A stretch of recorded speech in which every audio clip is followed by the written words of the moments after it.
Las 8:37 de la mañana, tiempo para la entrevista en Crónica de Euskadi fin de semana. Está con nosotros hoy Arnaldo Otegi. Egunon. Egunon. Ongi etorri. Y esker. Recién elegido secretario general de Euskal Herria Bildu en el tercer congreso que terminó ayer de la formación. ¿A qué responde este cambio de denominación en su cargo en adelante? De coordinador general pasa a secretario general. El cargo suena más a partido y es precisamente lo que ustedes no quieren ser, partido al uso. Eso es, sí. Bueno, se ha producido una evolución en Euskal Herria Bildu. Euskal Herria Bildu nació como una coalición y ahora somos más un frente amplio, ¿no? Y parece ser que en los usos internacionales la palabra secretario general es más adecuada que la de coordinador general. Para mí es simplemente una anécdota, que no tiene nada que ver. Y como bien señalas, efectivamente nosotros no queremos ser un partido al uso, ni creo que somos un partido al uso, creo que somos más un movimiento abertzale soberanista de izquierdas. Creo que ayer lo volvimos a demostrar en algunas de las resoluciones que adoptamos, porque estamos convencidos y convencidas de que el día que la gente en nuestro país entienda que somos un partido más, ese día Euskal Herria Bildu no tendrá futuro. Por eso nos queremos alejar muy mucho de lo que es la política convencional de los partidos convencionales. Un apoyo del 90% a la nueva dirección, también a su cargo, a los nuevos estatutos y el corpus ideológico de la formación. En estos tiempos de cambios, de renovaciones, ¿qué ocurre en Euskal Herria Bildu? ¿Están todos ustedes a una? ¿Han dado en la clave? ¿O las diferencias están fuera? ¿Las diferencias dentro del sí. ámbito ideológico de la izquierda? Yo creo que, desde mi punto de vista, una parte del éxito de Euskal Herria Bildu es que hay muy poco ruido y hay mucho trabajo. Creo que hemos acertado a la hora de configurar un análisis lo más certero y lo más riguroso posible sobre la situación del mundo, de Europa, de Euskal Herria, de los estados. Y estamos tratando de hacer una cosa que parecería lógica, que es de sentido común, que es ser muy coherentes entre lo que decimos que pasa en el mundo y lo que tenemos que hacer. Y en ese sentido creo que el gran éxito de Euskal Herria Bildu es que es una fórmula que no es nuestra, que en el siglo pasado la utilizó el movimiento obrero para hacer frente al fascismo, que es una fórmula en la que nosotros tenemos un referente, que es el referente del Frente Amplio Uruguayo, de Pepe, de Lucía.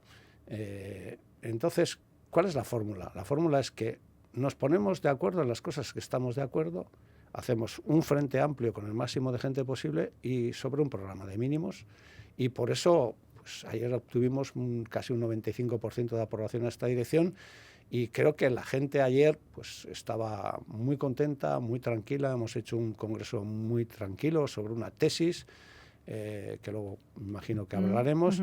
Pero la fórmula de Euskal Herria Bildu es: aquí no hay carreras políticas, aquí hay militantes, aquí hay gente comprometida, aquí hay gente que es coherente entre lo que dice y lo que hace y que pone al país por encima de los intereses del partido, ¿no?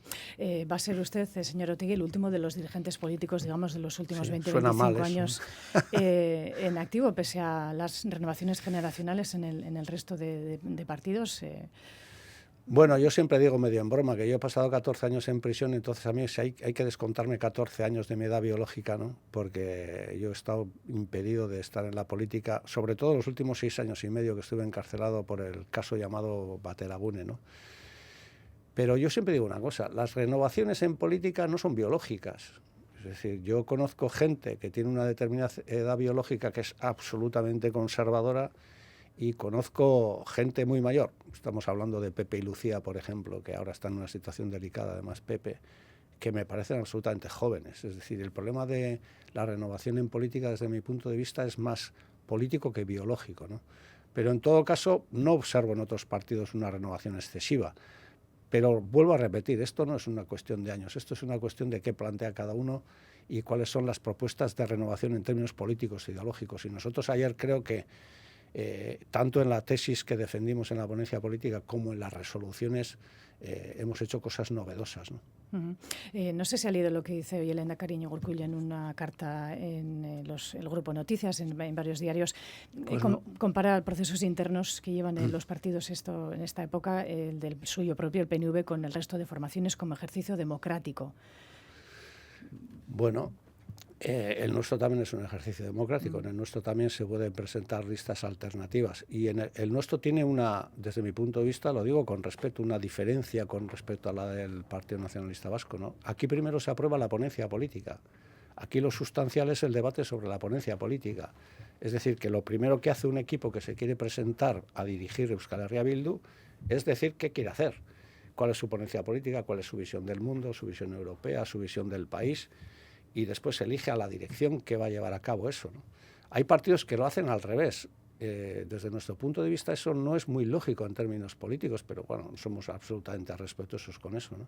El ejercicio democrático es que ayer, por ejemplo, pues miles de personas acudieran, más de 1000 personas acudieran a Iruña, todo el mundo ha tenido opciones de hacer enmiendas, todo el mundo tiene opciones. En Euskal Herria Bildu el que quiere presentar un equipo lo presenta y luego se somete a lo que diga la gente. Lo que pasa que en Euskal Herria Bildu no hay un problema de equipos, hay un problema de sintonía en la línea política. Estamos de acuerdo en la línea política, estamos viviendo una experiencia de éxito político en el electoral y en otras cuestiones, y por lo tanto estamos tranquilos, serenos, ilusionados, y diría que con un gran nivel y un gran nivel de madurez política.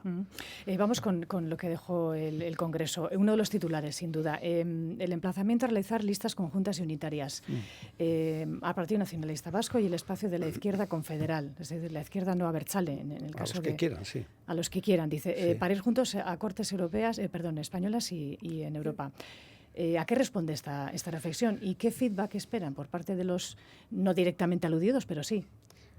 En alguna ocasión yo he tenido oportunidad de hacer un emplazamiento de este tipo y siempre se nos ha acusado de ser un emplazamiento táctico que busca réditos electorales y nada más lejos de la realidad. Es decir, ¿cuál es la apuesta y la reflexión que hacemos en torno a esta propuesta? Nosotros seguimos siendo una nación sin reconocer, una nación dividida en 2 estados, tenemos 3 ámbitos administrativos, pero hay ocasiones en las que esos estados que nos dividen y no nos reconocen ponen urnas en las europeas, en los 7 territorios de Euskal Herria y en las elecciones a Cortes en los 4 territorios del sur de Euskal Herria. Bien, nosotros consideramos que hay elecciones en las que entre abertzales y progresistas no deberíamos de competir, porque tampoco tiene mucho sentido que los abertzales vayamos separados a Cortes. Luego, independientemente de que cada uno esté en su grupo y en cuestiones que no hemos acordado, cada uno defienda sus posiciones, nosotros de izquierdas, otros no de izquierdas. El sentido de lo que decimos es, si ellos con su convocatoria electoral rompen la división territorial del país y ponen urnas en 4 o en 7 territorios, nuestra propuesta es, ¿por qué no le damos al pueblo vasco en su conjunto la oportunidad de alzar la voz con una voz única, no única, porque no va a ser única, sino con una voz como pueblo?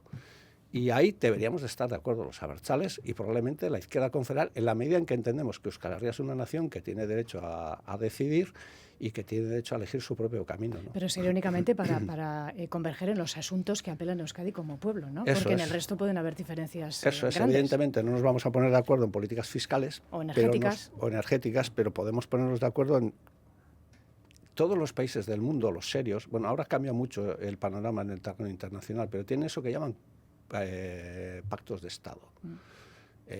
Nosotros como país necesitamos pactos de Estado y tenemos que ponernos de acuerdo en 3, 4, 5 cosas fundamentales.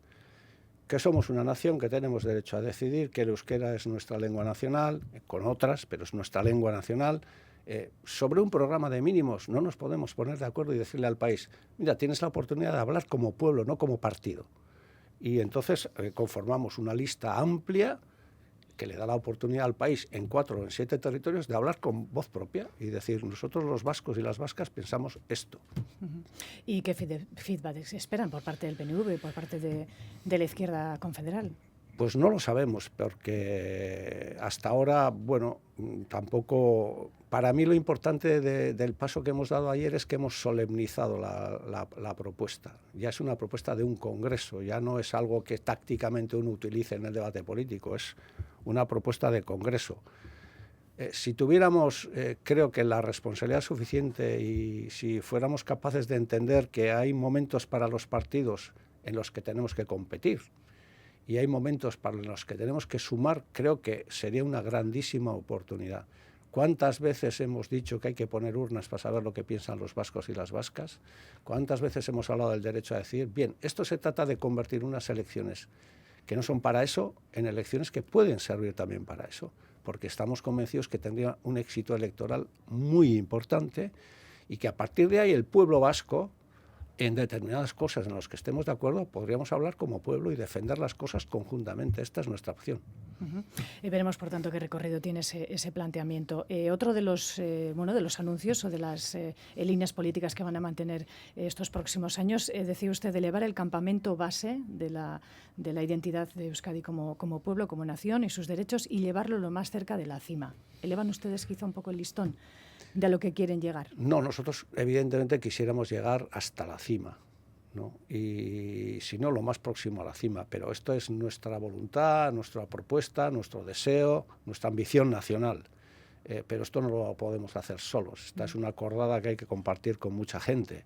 Y entonces, en función de la relación de fuerzas, en función de las voluntades y ambiciones del resto de la gente, pues alcanzaremos un mayor o menor nivel en la ascensión hacia la cima, que para nosotros es la independencia nacional de nuestro pueblo, ¿no? Pero sí que creemos que ha llegado el momento de que, frente a el deterioro de los actuales marcos de autogobierno, que es evidente, que esto lo reconoce todo el mundo, y frente a los grandes retos que tenemos como pueblo, y retos que nos vienen encima de la mesa, como la inteligencia artificial, como la revolución digital, etcétera, necesitamos más poder político y necesitamos más garantías de que ese poder político se queda en nuestro país, ¿no? Y eso empieza por abrir una cerradura que, desde mi punto de vista, es la primera de las cerraduras que hay que abrir. Es que el Estado español, ya no hablo del Estado francés, tiene que reconocer que España es un Estado plurinacional y que los vascos somos una nación, con todo lo que eso quiere decir. Y desde ahí se abre camino, y desde ahí podríamos elevar el campamento base. Me gustaría que escuchara este corte en el que también se utiliza este símil Mendizale. Hemos establecido con Bildu un campamento base, pero aún hay tiempo para discutir y para acordar la ruta. Si a los socialistas y a los de Podemos necesitan un trayecto con menos desnivel, que nos digan qué camino les gustaría. Y junto con Bildu, estoy seguro que intentaríamos abrir esa nueva vía. Son palabras de Andoni Ortúzar, el presidente del Euskadi Bildu Batzar. Es el año 2018, el día de San Ignacio, un mitin frente a su militancia y los principales cargos. Había en esa época un acercamiento también con Euskal Herria Bildu para hacer el suelo de lo que luego fue la ponencia de autogobierno. Deja la presidencia del partido Andoni Ortúzar en primavera. Están trabajando ustedes con el resto de partidos también en elaborar las bases de lo que podría ser un nuevo estatus, con el relevo en el caso de Andoni Ortúzar al frente del Partido Nacionalista Vasco y la persona que va a ocupar su puesto, parece ser que va a ser Aitor Esteban. ¿Esto va a cambiar en algo lo que están trabajando ahora, el trabajo que hay que hacer a partir de ahora? Usted tiene una muy buena relación cordial con Ortúzar. Sí, llevamos mucho tiempo hablando con el señor Ortúzar, no solo con el señor Ortúzar, sino... Por eso decía antes que cuando hacemos la propuesta de elecciones y listas únicas, digo, siempre hay espacios para competir, tenemos modelos diferentes para el país, que es bueno que haya modelos diferentes para el país, en materia social y económica, por ejemplo, pero tenemos que tener también espacios para colaborar. Llevamos muchos años hablando de este tema. Habíamos entablado una muy buena relación, una relación de confianza, independientemente de que después fuera tengamos nuestras diferencias. No voy a entrar a especular sobre ese terreno. Creo que no debería ser un problema de relevo de personas, sino de proyecto de país. Entonces estábamos hablando de un proyecto de país, de elevar el campamento base, efectivamente, y de llevarlo al máximo nivel, a lo más cercano, a la cima, ¿no? Espero y deseo que eso no cambie con el relevo que previsiblemente se va a dar en los próximos meses en el Partido Nacionalista Vasco, porque esto no es un problema del Partido Nacionalista Vasco y Euskal Herria Bildu, es el país el que está necesitado de que hagamos ese camino, ¿no? Decían ustedes también que están preparados para llegar al poder y gobernar. Han ganado, en ese caso de Guipúzcoa, por ejemplo, no han llegado a gobernar allí. Esta imposibilidad de ampliar alianzas, de ampliar este frente, como le llaman, ¿no podría llegar a frustrar a la militancia? Bueno, eso forma parte de la estrategia de los que hacen estas cosas, que no es una estrategia novedosa, es una estrategia que ya se aplicó en su día en Italia con el Partido Comunista Italiano, que ganaba elecciones y todo el mundo se reunía para hacer una cosa extraordinaria en política, que es todos contra el que ha ganado las elecciones. Bueno, esto ha ocurrido en Guipúzcoa, donde hemos ganado con mayoría suficiente, y hay ahora mismo un gobierno PNV-PSOE en Guipúzcoa con los votos del PP. Es decir, que han necesitado los votos del PP. Pero lo mismo nos pasó en Durango y lo mismo ha pasado en otros sitios, ¿no? Puede ser parte de la estrategia, pero yo no creo que estemos en esa fase histórica y lo creo de verdad. Es decir, creo que al contrario, si alguien hace la prueba y comprueba cómo hace 4 años nos hicieron esto, por ejemplo en Andoain, para quitarnos el Ayuntamiento de Andoain, bueno, hoy en Andoain gobernamos con mayoría absoluta. Y creo que la gente es lo suficientemente sensata e inteligente como para pensar que una estrategia, digamos, que busca el aislamiento, que no es tal, porque llegamos a acuerdos con absolutamente todo el mundo. Tenemos acuerdos con el PSN, tenemos acuerdos con el PSE, tenemos acuerdos con el PNV, tenemos acuerdos con el PSOE, tenemos acuerdos contigo, Zurekin, con Podemos. Esto no va a suceder. Yo creo que esta puede ser una parte de la estrategia. Yo estoy convencido de que las alianzas van a cambiar en este país. Nosotros no jugamos a hacer alianzas de suma cero, es decir, no estamos en una política de alianzas con alguien para que el otro lo pierda todo. Creemos que el país es plural y si es plural, las alianzas tienen que ser plurales. Yo estoy convencido de que nuestra opción y nuestro objetivo no es tanto estar en los gobiernos, sino estar para qué. Porque nuestra vocación no es estar, nuestra vocación es gobernar. Y gobernar significa hacer otro tipo de políticas públicas. No hay futuro en el país, por mucho que alguien se empeñe, que no sé si lo va a hacer, sin contar con Euskal Herria Bildu. Euskal Herria Bildu ha venido a cambiar la política de este país y lo va a hacer. Por lo tanto, está más en manos del resto de partidos que en la suya propia. Nosotros pensamos que nosotros vamos a ser capaces de hacer cosas en ese sentido también. Digo, hemos planteado, por ejemplo, acuerdos en términos presupuestarios con la mayoría de fuerzas políticas. Tenemos una raya, que es la raya del PP-Vox, con las que no vamos a cambiar. Por ejemplo, una cosa y una certeza que Euskal Herria Bildu puede dar a su pueblo es: nosotros nunca apoyaremos un gobierno del PP en el Estado español, nunca. Certeza absoluta, nunca apoyaremos un gobierno del PP en el Estado español, no porque nos parezca mal a nosotros, sino porque es malo para el país desde nuestro punto de vista. Entonces, yo estoy convencido que esa política de alianzas cerrada, que solo se da en estos 3 territorios, porque en Navarra hay otra situación, es que en el Estado español hay otra situación, y por lo tanto eso también llegará a estos 3 territorios. Están ustedes poniendo el énfasis estas últimas semanas en el asunto de la fiscalidad vasca, sí. Ya no tanto en qué reforma se debe acordar o qué términos hay que implementar, sino cómo se debería articular con un asunto en el que en parte también coinciden con el PSE. Ustedes dicen que no es lógico que nos quede haya 3 haciendas, debería haber una única con, digamos, mismos criterios, pues para evitar conflictos o para uniformizar la fiscalidad en Euskadi. Pero es cierto que cuando ustedes, por ejemplo, gobernaron en Guipúzcoa anteriormente, este instrumento sí se alineó, ¿no?, con lo que el gobierno foral en ese momento sí quería implementar.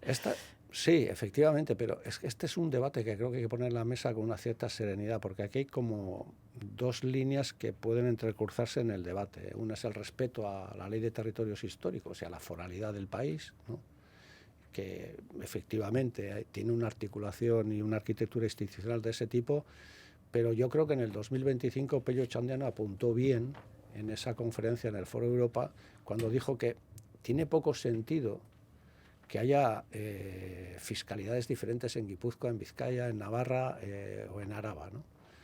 Con respecto a esto tengo que decir una cosa que me parece interesante. El otro día escuché a UPN en Navarra decir que le gustaba mucho más la fiscalidad que había en el gobierno del PNV y el PSE que la que había en Navarra, con lo cual yo si fuera el PNV, bueno, quizás no me preocuparía, pero si fuera el PSE sí. La propuesta, que desde nuestro punto de vista es de sentido común, es: ¿tiene sentido que haya fiscalidades diferentes entre un vizcaíno, una vizcaína, un guipuzcoano, un alavés? Desde nuestro punto de vista, no. ¿Cuál es el primer paso? Pues igual en vez de abordar todo el debate, abordemos el primer debate, y es: vamos a armonizar la política fiscal en el país, porque todos somos ciudadanos y ciudadanas, en este caso de 3 territorios de Euskal Herria, todos y todas pagamos impuestos y todas tenemos el mismo derecho a pagar lo mismo por los mismos servicios públicos. Me parece que es de sentido común. Iría todavía más allí. Este es un país pequeño de 7 territorios donde tenemos ¿cuántos aeropuertos? ¿Cuántas edificaciones culturales? Esto no tiene mucho sentido. Es decir, ningún otro país europeo, yo conozco algunos países europeos similares del mismo tamaño, más o menos geográfico, la misma población, en los que hay un aeropuerto, hay una vía central que comunica a todo el país. Entonces, aquí ha habido como una disputa, como una competición entre territorios. Pues si tú haces el Guggenheim, yo hago el Cursal, y si tú haces el Cursal, yo hago el Artium. Bueno, nos parece muy bien, pero no ha llegado el momento de sentarnos con tranquilidad y discutir con tranquilidad todas estas cosas y decir: en el mundo que nos viene, en los retos que se nos plantean por delante, ¿qué vamos a seguir manteniendo esto así? Desde nuestro punto de vista hay que cambiarlo. Hablando de fiscalidad, hoy el secretario general del PSN, Andueza, dice en prensa que descarta al Partido Popular para apoyar esa reforma fiscal. Dice que en Euskadi no se va a aplicar o no se debería aplicar el modelo Ayuso. Se lo hemos oído también a ustedes. El foco está ahora sobre Euskal Herria Bildu. Bueno, pero Euskal Herria Bildu desde el principio dijo, primero, ellos mismos han dicho en más de una ocasión, creo que al inicio de este debate, que no se trataba de hacer una reforma fiscal, sino hacer una especie de retoque fiscal. Yo creo que en el Partido Nacionalista Vasco, porque así se nos ha transmitido, se cree que este modelo fiscal funciona. Y han hecho una propuesta en dirección de sostener este modelo fiscal. En este modelo fiscal lo que nos han planteado es muchas deducciones, y entonces tienen el latiguillo de esto favorece mucho a las clases menos pudientes, pero eso significa que va a haber menos recaudación. Este año el Consejo Vasco de Finanzas ya certificó que había menos recaudación que el año pasado, es decir, las expectativas que pusieron el año pasado no se han cumplido, ni en el IVA ni en Áraba en el caso del impuesto de sociedades.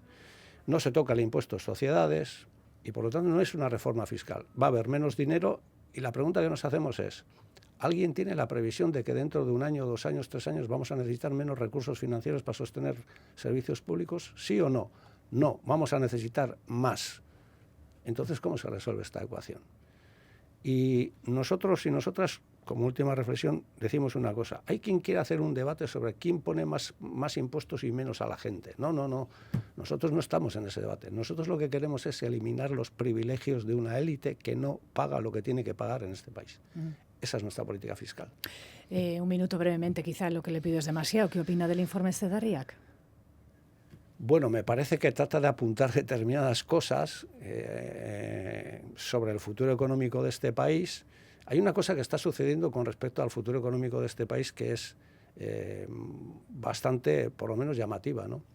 Hay un interés en decir que las cosas van muy bien y todos los días nos despertamos con que se cierra The Guardian, que no sabemos qué pasa, no sabemos empresas en Navarra, etcétera. Yo creo que han intentado hacer 2 cosas. Una, introducir de tapadillo 2 grandes debates. Uno es el debate sobre la industria armamentística. Aquí todo el mundo habla de los derechos humanos en el mundo, pero la industria armamentística le parece excelente. Y 2, la energía nuclear. Y creo que el debate energético, esos 2 debates son debates que se van a hacer en este país. Arnaldo Otegi, secretario general de Euskal Herria Bildu. Eskerrik asko. Eskerrik asko, Agur.